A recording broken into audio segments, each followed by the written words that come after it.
জনপ্রিয় মার্কিন অভিনেত্রী সিডনি সুইনির সঙ্গে আরেক তারকা জেন্ডায়ার তুমুল দ্বন্দ্ব কিছুদিন ধরে হলিউডের চর্চিত বিষয় ছিল।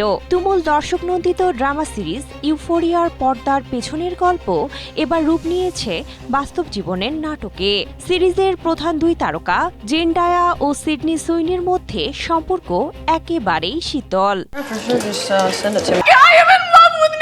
একে তো রাজনৈতিক মতাদর্শে অমিল, তার উপর জেন্ডায়ার স্বামী টম হল্যান্ডের প্রতি সুইনের দুর্বলতাকে কেন্দ্র করে দূরত্ব বাড়ে এই দুই তারকার। তাদের দ্বন্দ্ব এতটাই বেড়েছে যে সিরিজের তৃতীয় সিজনের প্রিমিয়ারেও তারা একে অন্যকে এড়িয়ে চলেছেন। দর্শক ভক্তরা অধীর হয়েছিলেন কি ঘটেছিল তাদের মধ্যে তা জানার জন্য।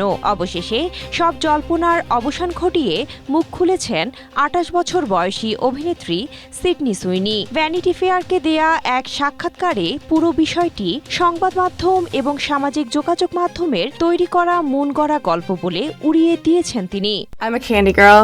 I always need candy to fuel me. সাক্ষাৎকারে সুইনি বলেন, আমরা সবাই এই সিরিজে একসঙ্গে বড় হয়েছি। এইচবিওর সঙ্গে আমাদের চুক্তি ছিল, তাই কারো ব্যক্তিগত শিডিউলের জন্য কাজ আটকে থাকার সুযোগ নেই। সংবাদ মাধ্যমের গসিপকে বেশ মজার বলেও মন্তব্য করেন এই অভিনেত্রী। Could fit my dog in my purse. Tank would.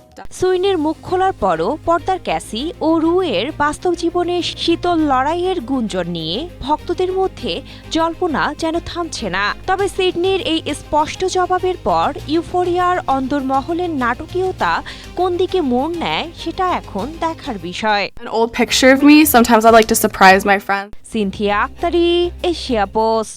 Jacobson, he is in love with me, and you know you fucking.